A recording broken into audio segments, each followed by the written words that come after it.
I can't believe the time has come. The celebration is here. In fact, hang on one second. We are celebrating. Those are my pom-poms for those of you that are listening. You can take the cheerleader out of the girl, but you can take the girl out of the cheerleading. We are celebrating our 100th episode of the Thrive Forward podcast. Please tune in to today's episodes as I highlight some of my absolute favorites. If you can do me an honor, share this with your friends on your social media, tag us. We would love for you to share what we're doing at Thrive Forward with Forethought Planning and putting together educational resources for you for free on our platform. So let's go back in time and look at the last 100 episodes of the Thrive Forward podcast.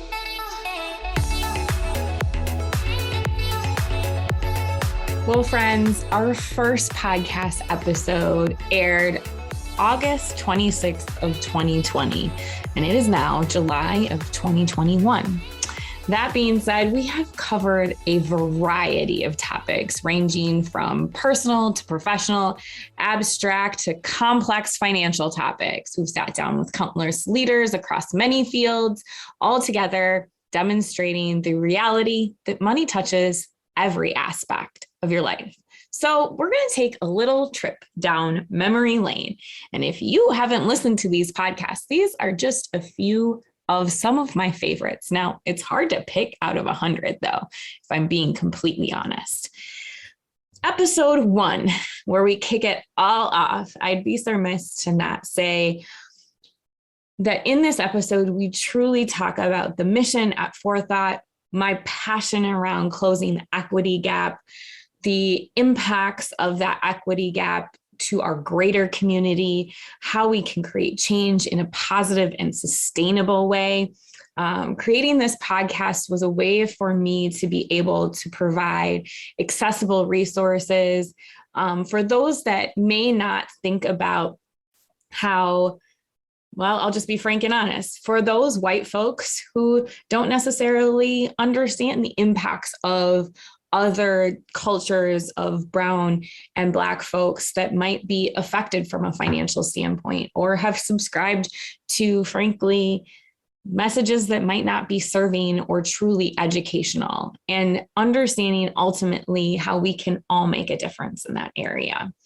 And then we transition to my episode, and we talk about behaviors throughout several different episodes on the podcast.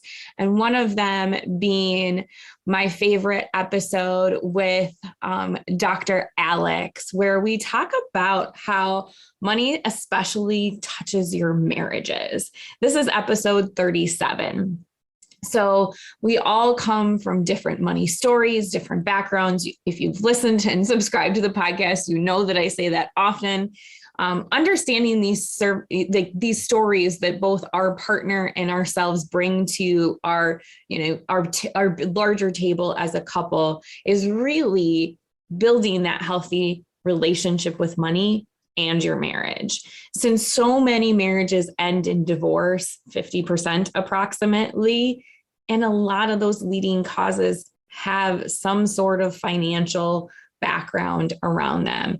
Dr. Alex outlined for us the most common financial personality types, with being family centered that he and I talked about, then breaking it down to independent delegator, someone who might be incognito, a competitor, someone who appreciates prestige, someone who's the acquisitioner, wants to get more assets, the risk taker, the trendsetter. Once you truly understand who it is that you are from those financial standpoints, then it makes it a lot easier for us to have those conversations with our partner, understanding who they are, and then how can those meld together, right?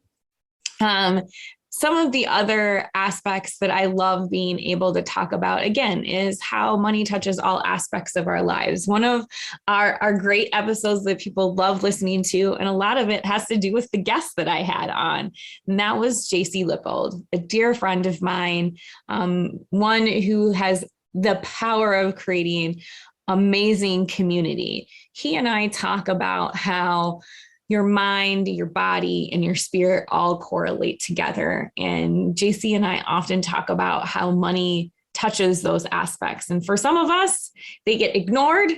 And for some of us, they can be blocks for us being able to move forward. And some of them allow us to heal and thrive. JC shared with us also his personal story of being able to shift his own narrative and live in his own personal power.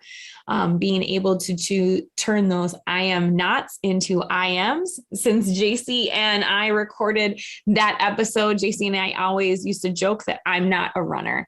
And he used to always tell me, no, Shannon, you are a runner. And since then, I would like to proudly say I have ran my first 5K race. And I run on a regular basis now. And I actually do kind of love the challenge of it. So it is that power of turning those words into I am not into I am. I challenge that with every ending of our episodes of our podcast now, saying you are worthy of wealth, being able to translate that for yourself and say, I am worthy of wealth. I'd be remiss not to talk about episodes 62 through 65, episodes, I believe, 8, 16, and 90, which all are around the heart of what I love from an investment strategy, which is sustainable investing, breaking down the different elements of what sustainable investing is, environmental, social, and governance, understanding how we can invest with the things that are important to us, whether that be diversity and inclusion, pay equity, climate change, leadership, and transparency around that leadership. What is happening from a leadership trickle down? How are staff being held accountable? What does that diversity actually look like at executive levels? How are we impacting our planet, not just climate change, but our carbon imprint? And how are we being innovative in all of those processes? So we talk a lot about that in episode 62 through 65, 8, 16, and 90 on the podcast. And you'll know that it's something that I'm very passionate about. And if you have a passion for making sure that our world is a better place for everyone, then put your money where your mouth is, my friend, and start researching sustainable investing by listening to those podcasts and then scheduling your wealth assessment with us so we can move that envelope forward for yourself. I also really loved having my kids on the episode of Thrive Forward, being able to talk to them about money. My children are my everything. They listen to me and sometimes they don't listen to me, and having them on the podcast was a joy in being able to think about, wow, what are they really listening to? But at the end of the day, after that podcast, I went out and was able to speak to my daughter's class around money. And don't underestimate our kids when it comes to finances, money, wealth, investments, savings, spending, all of that stuff. They definitely understand it. In fact, I was walking in our neighborhood the other day. There was a lemonade stand. And of course, my first question after I paid the little guy for his lemonade, I said, how are you going to save, spend, give, or invest this money? He said, Ms. Foreman, I'm going to save this money. And he proudly said it. And I'm just so proud of our youth and what they actually truly have the capacity to be able to take on from an educational standpoint. Don't underestimate those kids. The other pieces that I really loved being able to talk about, there was an episode that I did on financial behaviors with my dear friend, Nate Staining. He and I have known each other basically my entire career. And we talked about how important behaviors were. That's episode 3.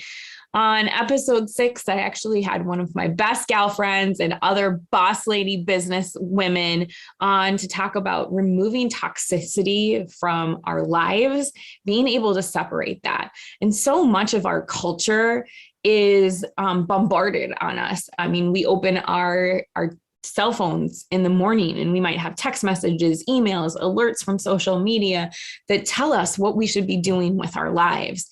How do we remove expectations of others, toxic pieces of our lives to be able to truly thrive in a way that we want to? That was episode 6 with my dear friend, Giselle Ugardi. And then Giselle comes back in October when we did our live broadcast of our podcast, and she flips the script on me and interviews me as well. I think that those are just awesome episodes to get to know myself, get to know her a little bit further, and how to truly for yourself remove those levels of toxicity in your life. I think we can all benefit from a good cleansing in that area. Episode 81, we talk about how to have conversations with your partner and money. Again, talking about how to avoid those issues within your marriage. I would say another piece of my life. So we talk about sustainable investing a lot on the podcast. We talk about behavioral finance on the podcast. We also talk a lot about elements of caregiving and the impacts, especially of being a caregiver. And for me, that hits very close to home, especially episode 83. We talk about what do you do when senior care becomes your level of responsibility, and introducing you to the sandwich generation, which I actually happen to be a double stuff sandwich generation, which means I'm taking care of my kids, my parents, and my grandparents. And how do you do that? How do you still take care of yourself? What are some financial things that you need to understand in those capacities? Again, that's episode 83. And then in one of our latest episodes, episode 93, we talk about where motherhood and wealth intersect. Women truly have the power to change our trajectory and where we are going with the future of wealth. In the next decade, 30 trillion assets will transition from the hands of managing and decision-making being done by men to the hands of women. We literally are going to be able to change what that might look like. And the topics of what we discuss on the Thrive Forward podcast are supporting women like you who are making these empowered decisions to be able to transform not only your life, but the lives of your family and the community around you. You can do all of those things and still be in a space of financial success for yourself. There are different things that you need to do for yourself that are different than anyone else. So go back and binge all 100 episodes of the podcast. Let me think. Are there any other episodes that I would have you listen to? Why, yes, there are a few. We didn't talk about some of the very beginning, I would say the 30s episodes. So episode 39 with my friend from Russell Investments, Sophia Antel Gilbert, where her and I talk about, again, that kind of transition of wealth from a female ownership standpoint. What are some of the things women should be thinking about? The episode right before that with Brenna Galvin. Brenna and I have done a lot of work together in terms of understanding the legacy that you're going to leave behind, what's important from an estate planning perspective, special needs planning, those different types of things. So important for you to understand. And death is not always the most fun topic to talk about, but it is a necessary one. And I will tell you that Brenna and I have a little bit of fun doing it, so it's not as difficult. Episode 34 with my friend Nora McInerney. You can listen to us banter back and forth a little bit at the beginning, and then we get into the good stuff. Nora talks about grief and how grief touches other aspects of life.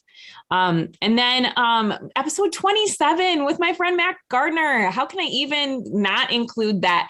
My favorite recommendation for kids' books around being able to talk to them about money, the 4 Money Bears.